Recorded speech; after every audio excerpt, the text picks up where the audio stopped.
जय श्री श्याम दोस्तों, आप सभी पर बाबा श्याम की कृपा हमेशा बनी रहे। आप सभी का घर हमेशा खुशियों से भरा रहे, आप सभी का घर भंडार भरा रहे और आप सभी पर बाबा की असीम कृपा बनी रहे।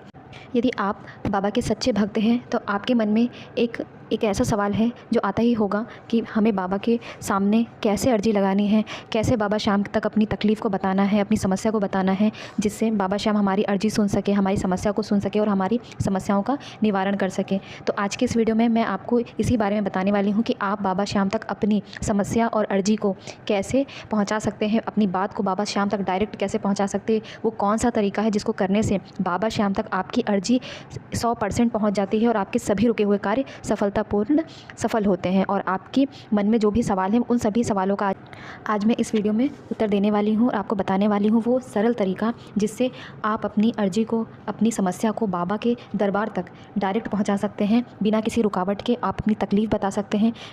यदि आप इस प्रकार से अर्जी लगाते हैं तो बाबा श्याम बहुत ही जल्दी आपकी सभी समस्याओं का निवारण करते हैं और 100% 101% है कि आपकी सभी समस्याओं का निवारण स्वयं बाबा श्याम करते हैं। आपने तो सुना ही होगा कि हारे का सहारा, यानी बाबा को हारे का सहारा ऐसे ही नहीं कहा गया है। यदि आपकी कितनी भी बड़ी समस्या हो, आप बहुत दिनों से परेशान हो, आपको लगता हो कि इस दुनिया में अब कोई ऐसा है ही नहीं जो आपकी इस तकलीफ़ को दूर कर सकता है, तो आप गलत हैं। इस दुनिया में है बाबा श्याम जो आपकी सभी समस्याओं को चुटकी में ख़त्म करेंगे और आपके जीवन में इतनी खुशहाली ले आएंगे कि आपको खुद समझ में नहीं आएगा कि ये क्या हो रहा है और कैसे हो गया।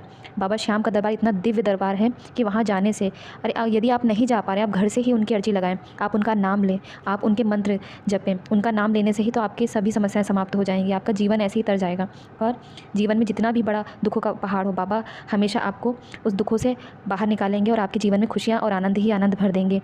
तो चलिए आपको बताते हैं कि वो कौन सा तरीका है जिस तरीके से आप अर्जी लगा सकते हैं और बाबा तक, यानी दरबार तक आप अपनी बात पहुंचा सकते हैं और 100% आपकी अर्जी स्वीकार होगी।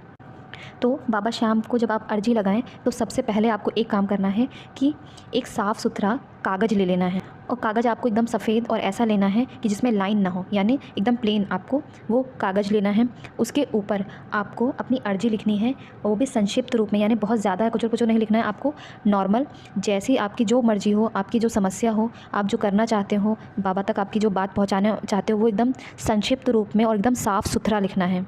और आप इस बात का ध्यान रखें कि जब आप लिखें तो आप जिस पेन का यूज़ करें वो एकदम नया पेन होना चाहिए, यानी दुकान से आप लें और सीधे अपने घर पे लाएं। ये नहीं कि आप दुकान पे लें और कहीं चलाकर भी ना देखें, आप उसको खोलें ही ना, आप वहीं दुकान से लें। और लाल रंग का पेन लेना है आपको, किसी और रंग का नहीं लेना, सिर्फ लाल रंग का आपको पेन लेना है। अपने घर आना है, एक कोरा कागज़ लेना है एकदम साफ़ सुथरा, उसके ऊपर अपनी अर्जी लिखनी। आपकी जो भी समस्या हो, बाबा तक आप जो बात पहुँचाना चाहते हो, कोई मनोकामना है, कोई काम नहीं पूरा हो रहा है, तो आप उसमें लिखें कि हे बाबा, मैं आपका भक्त हूँ, मेरा नाम ये है। आपको अपना नाम, पता, मोबाइल, फ़ोन नंबर सब कुछ लिखना, आपका एड्रेस तक उस पेपर के अंदर लिखना है कि मेरा नाम ये है, मेरा एड्रेस ये है, मेरे पिताजी का नाम ये है, मैं यहाँ रहता हूँ, बाबा मेरी ये समस्या है, मेरा ये काम। आपको ये नहीं लिखना है कि मेरा ये काम नहीं हो रहा है, आपको हर चीज़ पॉजिटिव लिखना है और बाबा तक आपको हर बात पॉजिटिवली ही पहुंचाना है, यानी नेगेटिव चीज़ या नेगेटिव वर्ड का आपको यूज़ नहीं करना है। यानी ये नहीं लिखना कि बाबा मेरा ये काम नहीं हो रहा है, आपको लिखना है बाबा श्याम, मुझे पता है कि आप मेरी सभी मनोकामना पूर्ण करेंगे। बाबा श्याम, यदि आपकी जैसे नौकरी नहीं लग रही, आप नौकरी के लिए प्रयास कर रहे हैं, तो आप उस कागज़ में लिखिए बाबा श्याम, मुझे ये नौकरी चाहिए, आप मेरी नौकरी लगवा दो। बाबा श्याम, मेरा ये काम करवा दो। बाबा श्याम, मेरी तबीयत ठीक हो जाएगी। बाबा श्याम, मेरे घर में ये समस्या का समाधान करवा दो। बाबा श्याम, मुझे ये प्रॉपर्टी लेनी है। बाबा, मेरी इस जगह, इस व्यक्ति से या इस लड़की से मेरी शादी करवा दो। बाबा, मेरा ये एग्ज़ाम है, इसका रिज़ल्ट अच्छा आए, मुझे पास करवा दो। बाबा, मुझे ये काम करना है, आप मुझे सहारा दो, मेरे सिर पर हाथ रखो। इसके बाद आपको जो भी आपने मनोकामना सारी लिख ली है, उसे लिखने के बाद आपको लास्ट में लिखना है श्री श्याम देवाय नमः, हारे का सहारा। यानी आपको ये लिखना है श्री श्याम देवाय नमः, हारे का सहारा। इसके बाद आपको पेपर को 4 फोल्ड करके, यानी दोनों एक बार बराबर करके, और उसके बाद जैसे हम फोल्ड करते हैं ना वैसे फोल्ड करके, उसके बाद आपको एक नारियल लेना है, सूखा नारियल लेकर आप उस अर्जी को, जो कागज़ में आपने अर्जी लिखी है, उसे फोल्ड करके उसी नारियल के ऊपर रख दीजिए। इसके बाद आप चाहे तो 11 या तो 21 या 51, 101, आपकी जितनी इच्छा हो उतने आप पैसे लीजिए, उस नारियल के, उस अर्जी के ऊपर रख दीजिए। इसके बाद आपको लेना है मौली या कलावा, जो भी आपके पास हो, आप मौली या कलावा दोनों में से जो आपके पास हो आप लीजिए। और इसके बाद आपको उस नारियल, उस अर्जी, उस पैसे तीनों चीज़ों को ऊपर एक के ऊपर एक रख के और उस लाल धागे या कलावा से आपको घुमाकर बांध देना है ना।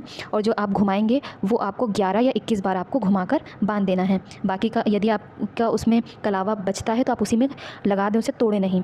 इसके बाद जो पेन आपने यूज़ किया था वो पेन भी उसी में अटका दें, यानी उसके बाहर कहीं नहीं छोड़ना है। जो आपकी अर्जी है सारी चीज़ें एक साथ रखनी है। इसके बाद आपको वो अर्जी, यानी ये आपकी एक अर्जी हो गई है, इसे आपको बाबा श्याम के दरबार तक पहुँचाना है।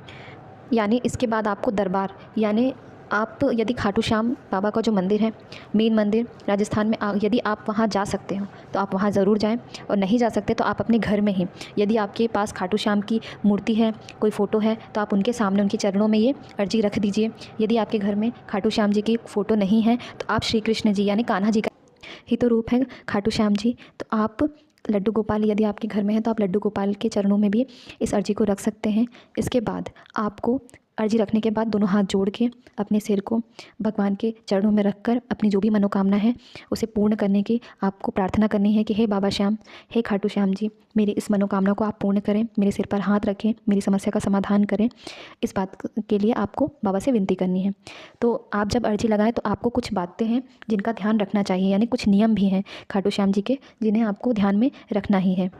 तो सबसे पहला नियम है कि आप जब भी अर्जी लगाएं तो साफ़ सुथरी भाषा का प्रयोग करें, यानी आप कुछ भी गलत भाषा ना लिखें, ना नेगेटिव लिखें, आप सकारात्मक होकर लिखिए, सही भाषा का प्रयोग करिए और साफ़ सुथरा लिखें, यानी कहीं भी काटा पीटी ना करें। आप एकदम क्लियर जो भी बात है वो आप बाबा को लिखें।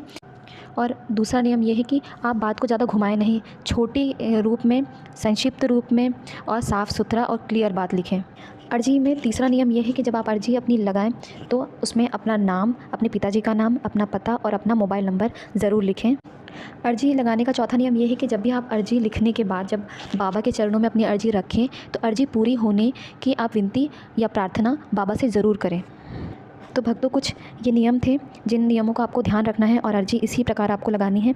इसके बाद आप ये विश्वास रखिए कि अर्जी लगाई है आपने तो बाबा जी आपका सभी कार्य ज़रूर पूर्ण करेंगे।